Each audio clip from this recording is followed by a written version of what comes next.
릭 워렌이라는 목사님이 계십니다. 그분이 쓴 책 중에 당신의 삶을 변화시키는 하나님의 능력이라는 책이 있는데요. 거기 안에 나와 있는 내용을 알려드리겠습니다.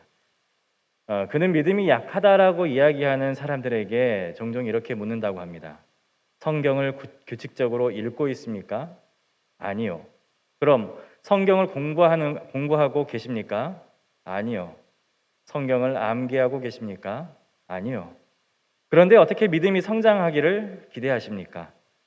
믿음이 성장하기 위해서는 그만한 노력을 기울여야 하는데 노력을 기울이지 않는다면 당신은 믿음에 대해서 너무 무책임한 사람입니다. 이렇게 이야기를 했다고 합니다. 성장 속도는 사람마다 차이가 있을 수 있습니다. 하지만 빠르게 성장하는 사람이 있는가 하면 오랜 세월이 흘렀는데도 성장하지 못하는 사람들도 있습니다. 많은 세월이 흘렀는데도 성장하지 못하고 있다면 분명 그것은 성장 장애일 수 있는 것이죠. 그런 사람은 자신의 성장을 방해하는 요인이 무엇인지를 분석을 해야 됩니다. 우리가 자녀를 기를 때에 성장통을 앓는 것을 본 적이 있을 것입니다. 이 성장통이라는 것이 특별한 신체적인 이상은 없는데 어린이나 청소년들이 갑자기 자라면서 생기는 통증을 이야기하는 것이죠.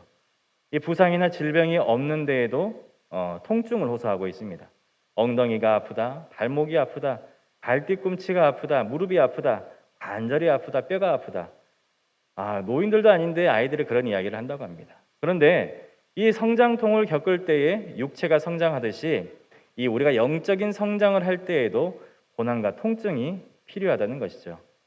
오늘 본문에 나오는 한 인물의 이름은 요나입니다. 잘 알다시피 이 이름의 의미를 듣게 되면은요, 하나님의 사람이겠구나라는 느낌이 들 정도입니다. 이 비둘기라는 뜻을 가지고 있는데요. 요나의 아버지의 이름은 아미떼입니다. 이 아미떼의 이름의 뜻은 바로 진리라는 뜻을 가지고 있습니다. 한마디로 아미떼의 아들 요나라는 것은 진리의 아들 비둘기라는 뜻을 가지고 있습니다. 아마 이 이름을 들으면서 우리가 머릿속에 창세기에 나오는 노아의 홍수를 생각할 수 있을 것입니다. 40주야 많은 비가 내리고 지상의 모든 생물들이 멸절하게 되었습니다. 오직 노아의 가족들과 방주에 탄 짐승들만 살아남게 되었었죠. 이 하나님의 홍수 심판 이후에 이 지면이 말랐는지 마르지 않았는지를 알아보기 위해서 노아가 사용했던 동물이 까마귀와 비둘기였습니다. 창세기 6장에 보게 되면은 처음에는 비둘기는 발 붙일 곳이 없어서 그냥 방주로 돌아왔다고 합니다. 그리고 일주일 후에 다시 비둘기를 내어보내니 이번에는 감람나무 새 잎사귀를 물고 왔다고 했습니다. 이어 일주일 후에 다시 비둘기를 보내서 바깥 사정을 살피는데 돌아오지 않게 되었습니다. 비둘기는 이런 모습을 보게 되면 진리의 전달자와 같은 이미지를 가지고 있는 것 같습니다. 그렇다면 요나를 생각할 때에 이 비둘기라는 의미를 가지고 있는 뜻을 가지고 있는 요나는 그 이름값대로 진리의 아들답게 복음을 전하고 사명을 잘 감당하는 비둘기와 같은 전령의 역할을 충실히 감당할 것 같습니다. 그런데 우리가 요나서의 처음 시작을 보게 되면요, 그러한 요나의 이미지를 깨트리면서 시작을 하고 있다는 것이죠. 본문 2절을 보게 되면 너는 일어나 저 큰 성읍 니느웨로 가서 그것을 향하여 외치라. 그 악독이 내 앞에 상달되었음이니라 라고 말씀하고 있습니다. 이 여호와의 명령은 간단했습니다. 너는 어서 일어나서 저 큰 성읍 니느웨에 대고 외쳐라. 그들의 죄악이 내 앞에까지 미쳤느니라 라고 한 겁니다. 이 두 구절은 두 개의 명령문으로 시작을 하게 됩니다. 그리고 또한 세 번째 명령문이 바로 뒤따르고 있습니다. 일어나라, 가라, 외치라. 이렇게 세 개의 명령문은 하나님께서 지금 니느웨가 처한 상황이 얼마나 급박한지를 말해주고 계시는 것입니다. 예루살렘에서부터 니느웨까지는요, 한 900km 정도가 떨어져 있다고 합니다. 하나님께서는 요나가 니느웨를 향해서 곧바로 지금 당장 떠나주기를 원하고 계신 것이죠. 아무것도 모르고 죄 속에 살고 있는 니느웨 사람들에게 이 하나님께서 다가오는 그 심판에 대해서 경고를 하면서 그들이 회개하고 재앙을 당하지 않기를 하나님은 원하고 계셨기 때문입니다. 하나님은 요나에게 일어나서 니느웨로 가라고 합니다. 요나에게 부여된 하나님의 사명입니다. 지금 니느웨에 하나님의 진노와 멸망이 문 앞에 있다라는 것을 그들에게 외치라는 것이죠. 한마디로 니느웨 땅에 가서 하나님의 진리를 전하는 비둘기가 되라고 말씀하고 있는 것입니다. 요나는 지금 하나님의 부르심을 받고 사명을 받았습니다.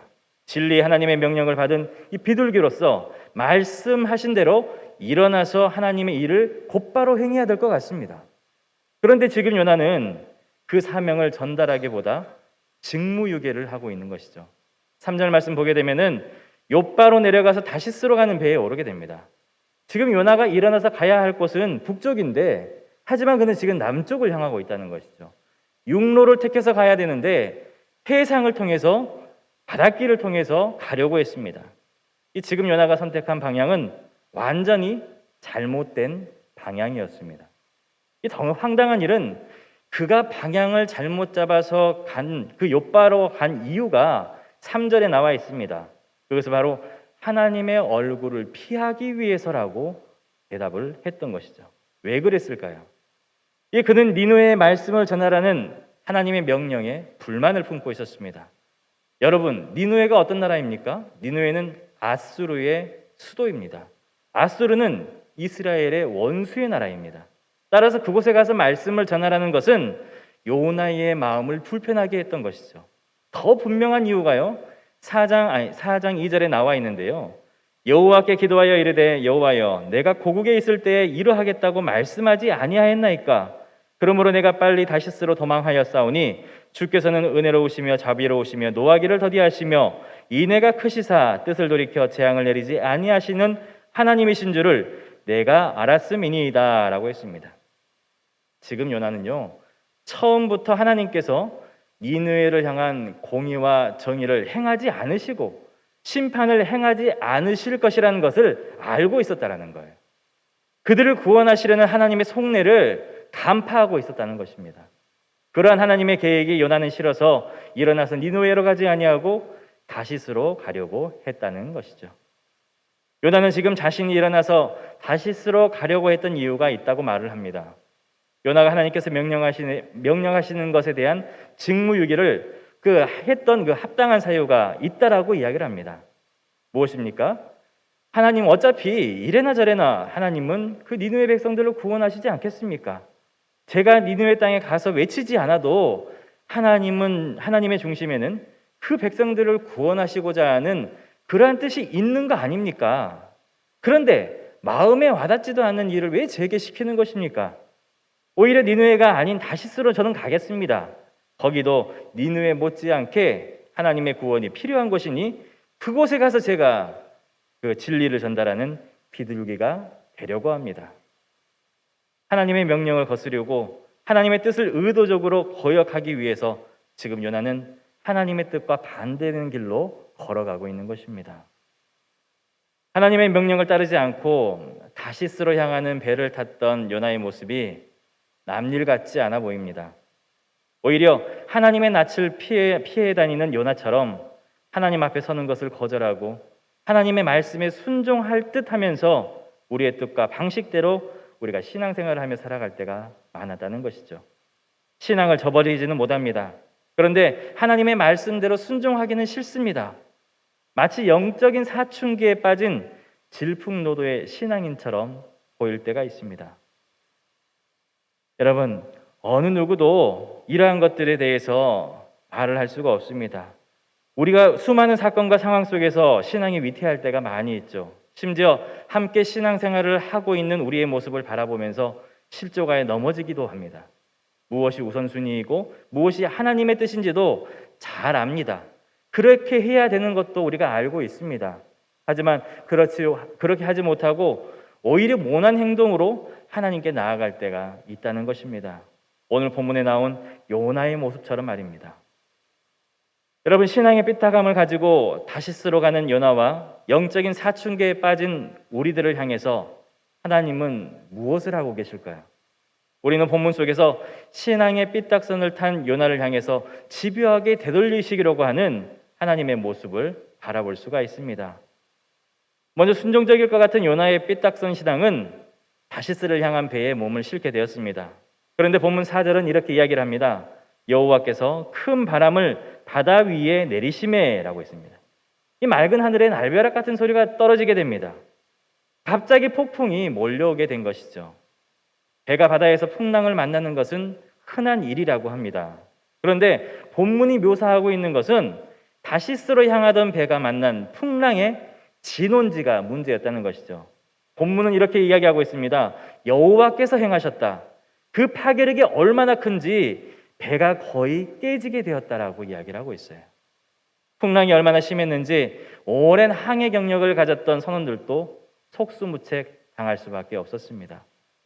본문 5절은 이렇게 이야기합니다. 선원들의 반응을 세 가지로 묘사를 하고 있는데요. 그들의 내적인 반응과 외적인 반응, 그리고 행동들을 성경은 보여주고 있습니다. 첫째로 그들의 내적인 반응을 살펴보면 선원들이 극도의 위기감을 느끼면서 두려워하고 있다는 것이죠. 이전에 경험했던 풍랑과는 비교할 수조차 없었다는 것입니다. 수없는 폭풍우 속에서도 잘 이겨내어서 배를 지키며 항해를 무사히 마친 선원들이었는데 이번 폭풍은 두려움이 들었다는 것이죠. 두 번째로 선원들의 외적인 반응입니다. 여러 민족으로 구성되었던 선원들이 각자의 자신들의 신들에게 살려달라고 부르짖고 있었다는 거예요. 세 번째로 그들의 실천적인 반응인데요. 배를 가볍게 하기 위해서 배에 실려있던 모든 것들을 바다로 던지고 있다라고 합니다. 죽음에 대해서 두려움이 지속되자 싣고 가던 짐들마저도 바다로 던질 수밖에 없었다는 겁니다. 여러분, 상선이라는 것은요, 짐을 실어다 주고 받는 그 운임으로 유지하는 배가 상선입니다. 그런데 물건이 파손되거나 분실되게 되면은 보상을 해줘야 됩니다. 그런데 이들이 처한 상황이 얼마나 절박했던지 선원들이 당장 배의 파손을 막고 자신들의 생명을 보존하기 위해서 지금 싣고 갔던 짐들을 바다에 버릴 수밖에 없었다는 것이죠. 정말 이 상황은 절체절명의 상황입니다. 그런데 이게 누구 때문에 그렇습니까? 바로 배 안에 있는 요나 한 사람 때문에 그렇다는 것입니다. 하나님은 삐딱서는 신앙을 탄 요나를 그저 두지 않습니다. 쫓아오시고 요나에게 하나님이 하나님 되심을 친히 보여주고 계시는 겁니다. 천지 만물의 주관자이신 그분의 능력을 보여주시는 것이죠. 지금 요나 앞에 보여지고 있는 폭풍이 요나가 하나님의 말씀에 불순종해서 그 죄값을 치른다라고 보시면 안 됩니다. 지금 여호와께서 폭풍을 큰 바람을 내리신 것은 이 요나가 불순종에 대한 죄의 값을 치르는 것이 아니라 하나님께서 하나님 되심을 친히 보여주시는 것입니다. 하지만 요나는 이러한 하나님의 하나님 되심을 보여주고 있음에도 불구하고 그 자리에서 일어나지를 않고 있어요. 본문 5절의 하반절을 보게 되면 그러나 요나는 배 밑층에 내려가서 누워 깊이 잠이 든지라 라고 했습니다. 여러분, 이 본문의 맥을 잘 살펴보게 되면요, 지금 요나가 잠자고 있을 때에 폭풍이 들어닥친 게 아닙니다. 요나는 폭풍을 보았습니다. 선원들이 배를 지키기 위해서 분주히 움직이는 것을 보았습니다. 그럼에도 그는 잠을 자기 위해서 배 밑층으로 내려갔다고 했어요. 놀랍지 않습니까? 베테랑 선원들마저도 두려워하고 있는데 요나는 이 두려운 상황을 외면한 채 배의 맨 밑층으로 내려가서 잠을 청했다는 것입니다. 하나님은 깨우치게 하시는데 요나는 그러한 하나님을 외면하고 있는 거예요. 그렇다고 우리 하나님께서 포기하실 분이시겠습니까? 이번에는 선장의 말을 통해서 깨닫게 하고 있습니다. 6절 말씀을 함께 한번 읽어보도록 하겠습니다. 요나 1장 6절 말씀 시작. 선장이 그에게 이르되 자는 자여 어찌함이냐 일어나서 내 하나님께 구하라. 혹시 하나님이 우리를 생각하사 망하지 아니하게 하시리라 하니라. 아멘. 이 위태한 상황 속에서 태연하게 자고 있는 요나를 발견했던 이 선장의 표정이 궁금합니다. 모두가 이 두려운 폭풍에서 살기 위해서 고군분투하고 있는데 태연하게 자고 있는 요나의 모습에서 우리는 지금 선장이 요나에게 말하는 그 메시지를 주목해야 됩니다. 지금 선장이 요나에게 전하는 메시지는 하나님께서 요나에게 소명을 주시면서 사용한 동사를 그대로 사용하고 있다는 거예요. 선장의 핵심 메시지가 뭡니까? 일어나라, 구하라 라는 말이에요. 그런데 이 구문의 원어를 보게 되면요, 히브리어로 일어나라 라는 것은요, 쿰입니다. 그리고 구하라 라는 것은요, 깨라입니다. 합치면 어떻게 됩니까? 쿰 깨라입니다. 한마디로 발음이 우리나라의 꿈깨라라는 것과 비슷한데요, 일어나서 구해라 라는 것이 바로 꿈 깨라인 거죠. 영적으로 침체되고 영적으로 하나님과 반대의 자리에 삐딱하게 서 있고 있는 요나에게 하나님께서 꿈 깨라, 일어나 구하라라고 말하고 있는 것입니다. 더 충격적인 것은 이방인 선장이 이스라엘 사람, 하나님의 백성이었던 요나에게 하나님께 기도하라고 책망하고 있다는 겁니다. 믿지 않는 사람이 믿는 사람에게 하나님께 기도하지 않는다고 지금 책망하고 있는 모습이에요. 지금의 상황은 지금 기도할 때이고 지금의 절박함은 하나님의 은혜를 구할 때인데 하나님의 사람이라고 하면서 하나님을 경외한다고 하면서 이스라엘 사람이라고 하면서 기도하지 않는 것은 무슨 넌센스인가라는 것이죠. 참 그렇습니다. 우리는 예수를 구주로 믿는다고 하면서 우리가 가장 먼저 놓치는 것이 바로 기도가 아닌가 싶습니다. 기도하지 않는 것은 하나님을 신뢰하지 않는 것과 다름없습니다. 기도하지 않는 것은 하나님의 신실하심에 대한 불신의 표현일 수도 있습니다. 어찌 보면 하나님을 신뢰하는지 신뢰하지 않는지의 모습은 우리가 절망의 자리에 있을 때에 어떤 믿음의 태도를 보이느냐에 따라서 달라지는 것 같습니다. 하나님은 요나에게 하나님을 자신의 능력을 드러내시는 것에 머물지 않고 도리어 그에게 주었던 사명을 생각나게 하셨습니다. 그리고 지금 믿는 자로서 그가 지금 무엇을 해야 되는지를 분명히 인식하게 해 주셨던 것입니다. 지금 저와 여러분들을 향해서도 하나님은 동일하게 역사하십니다. 우리의 영적 사춘기나 우리의 삐딱한 신앙 태도를 외면하지 않으시고 지금 우리에게 하나님의 마음을 계속해서 전달해 주고 있다는 겁니다. 우리가 무엇을 행하기를 원하시는지 또 왜 그래야 하는지를 분명하게 지금 오늘도 우리에게 말씀해 주고 있습니다. 하나님은 마지막으로 요나의 정체를 베아네 사람들에게 드러나게 하십니다. 그리고 그의 상황을 스스로가 자백하게 하시죠. 7절 말씀 한번 같이 읽어보도록 하겠습니다. 시작. 그들이 서로 이르되 자 우리가 제비를 뽑아 이 재앙이 누구로 말미암아 우리에게 임하였나 알아보자 하고 곧 제비를 뽑으니 제비가 요나에게 뽑힌지라. 아멘. 성경에 보면은 제비 뽑기가 자주 나옵니다. 이 우리말로 이야기하면 복불복처럼 보이겠지만은 운이 있는가 아닌가가 아닙니다. 사람이 그 운명을 자기가 알 수 없는 것에 맡긴다는 것이 바로 제비 뽑는 것인데요. 이 고대 근동에서는 제비 뽑기가 이 이스라엘뿐만이 아니라 그 근동 지방의 여러 민족들이 이 신들의 뜻을 결정하는 데에 널리 사용됐던 것입니다.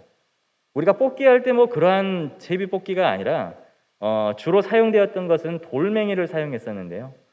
수많은 돌멩이들 중에 일부만 염색을 해서 구분하여서 사용할 때도 있지만 흔히 두 돌멩이를 골라서 각 돌에 두 가지의 색깔을 칠한다고 합니다. 그리고 이 경우에 돌을 던져서 둘 다 어두운 색이 나오게 되면은 아니오이고 둘 다 밝은 색을 들여대면은 예이고 또 하나는 밝은 색, 또 하나는 진한 색이면은 다시 하는 이런 것으로 간주하게 됐다고 합니다. 그런데 잠언 16장에 보면은 다음과 같은 말씀이 있습니다. 제비는 사람이 뽑으니 모든 일을 작정하기는 여호와께 있느니라라고 있습니다. 다시 말해서 제비를 뽑는다는 것은 하나님의 선택을 기다린다는 것이죠. 그러므로 이것은 이 풍랑이 하나님께서 일으키신 것 아니면 적어도 사람으로 인한 것이 아니라는 것을 알고 있다는 것이죠. 모두가 알고 있습니다. 풍랑의 두려움과 자신의 능력의 한계를 알게 되고 오로지 구할 자는 참 하나님뿐임을 알고 있습니다. 단지 요나만 모를 뿐입니다. 아니, 요나만 외면하고 있는 것입니다. 왜 그렇습니까? 지금 그는 영적인 침체기에 사춘기에 빠져서 신앙의 삐딱선을 타고 있기 때문에 그렇습니다. 이제 그런 그가 이제는 빼도 박도 못하는 상황에 처하게 되었죠. 제비 뽑기를 통해서 이 모든 재앙의 근원이 바로 자신이라는 것을 모든 사람들에게 밝혔기 때문입니다. 이 모습을 보게 되면은 하나님이 너무하신 것 같습니다. 요나를 너무 몰아세우시는 것 같아요.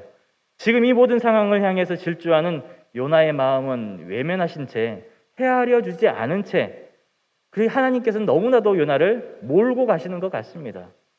사실 이 말씀을 보게 되면은요 조바심이 납니다. 이러다가 요나가 어떻게 되면 어떡하지? 그런데 이러한 모든 상황들을 경험한 요나는 이렇게 고백을 합니다. 9절 말씀 보게 되면 그가 대답하되 나는 히브리 사람이요 바다와 육지를 지으신 하늘의 하나님 여호와를 경외하는 자로다라고 했습니다. 요나는 자신의 정체성과 신앙관을 사람들에게 분명하게 고백을 하고 있어요. 자신은 하나님의 백성이고 선민인 히브리 사람이고 그 하나님은 창조주임을 고백하고 있습니다. 더 나아가 요나는 지금 이 상황이 자신 때문에 일어난 일이라는 것을 또한 인정하고 있습니다. 또 여호와를 경외한다라는 표현은 다른 말로 하게 되면 여호와를 두려워한다라는 표현이 되기도 합니다. 하지만 본문에 더 적합한 표현은 지금 경험되어지고 있는 태풍이 자신에게 책임이 있다라는 것을 시인하고 있는 문장이에요. 또한 그는 이어지는 10절에서 왜 이런 일이 일어났는가에 대한 그러한 고백을 하게 됩니다. 바로 여호와의 얼굴을 피하기 위하여 이것 때문에 이러한 일이 일어났다라고 이야기를 하는 것이죠. 이 고백 앞에 사람들은 심히 두려워하게 됩니다. 하지만 요나는 덤덤해 보입니다. 지금 그는 하나님의 주권의 섭리를 인정하고 있지만 그분에게 거역하는 것을 두려워하지는 않는다는 거예요. 여전히 삐딱하게 자신의 신앙관과 하나님의 뜻과 반대되는 자리에 있는 모습에서 돌아오려고 하는 모습이 전혀 보이지 않는다는 겁니다. 여러분, 요나의 이 삐딱한 신앙의 태도를 보면서 어떠한 생각을 하셨습니까? 우리의 모습과 닮은 모습은 있지 않습니까? 아니면 나도 예전에 저런 영적인 사춘기를 겪을 때가 있었지라고 생각하시는 분들이 있습니까?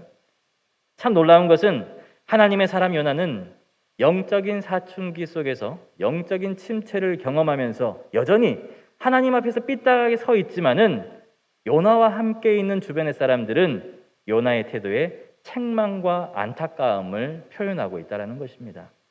6절에 나온 선장의 말을 다시 한번 들어보십시오. 자는 자여 어찌함이냐 일어나서 내 하나님께 구하라. 혹시 하나님이 우리를 생각하사 망하지 아니하게 하시리라. 자신의 정체성을 드러내고 있는 요나를 바라보면서 말하고 있는 이 무리들의 반응은 우리가 보게 되면 10절 말씀에 우리가 알고 심히 두려워하여 이르되 내가 어찌하여 그렇게 행하였느냐라고 했다는 것입니다.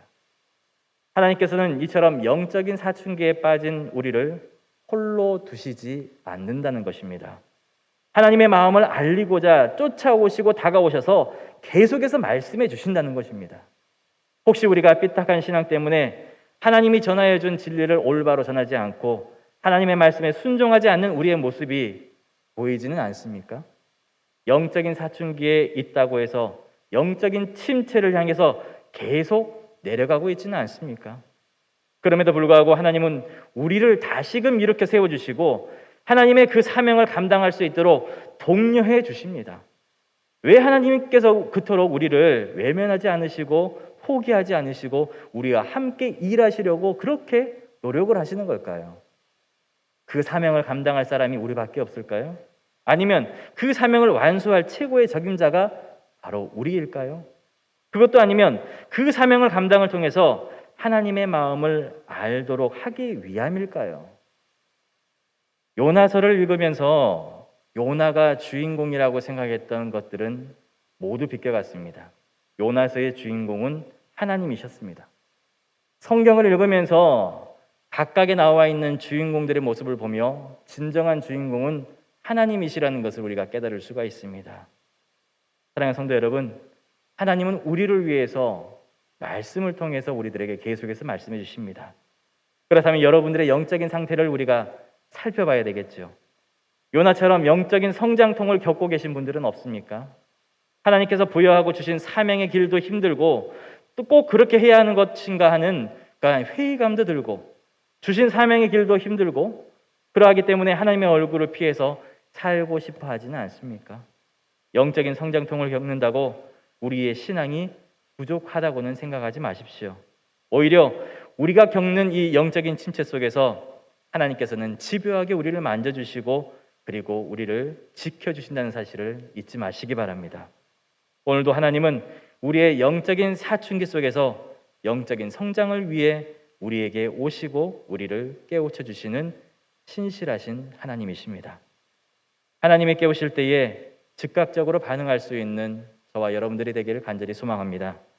그러려면 우리의 영이 깨어 있어야 되겠죠. 항상 깨어 기도하면서 하나님의 뜻을 바로 찾아 나아가는 그 복된 복음의 성도들이 되시길 간절히 소망합니다. 기도하겠습니다. 사랑의 주님 아버지 감사합니다. 우리를 항상 깨워주시고 불러주시고 우리가 좌로나 우로 치우칠 때에 말씀으로 우리를 붙잡아 주신 하나님을 우리가 기억하게 하여 주옵소서. 요나처럼 우리가 영적인 침체기에 있을 때에 다시금 우리에게 다가와 주시고 우리를 불러주시는 하나님의 목소리를 듣게 하여 주시고 그 말씀으로 인하여서 다시금 힘을 내어 앞으로 나아갈 수 있는 복된 복음의 성도들 되게 하여 주옵소서. 감사합니다. 예수님의 이름으로 기도합니다. 아멘.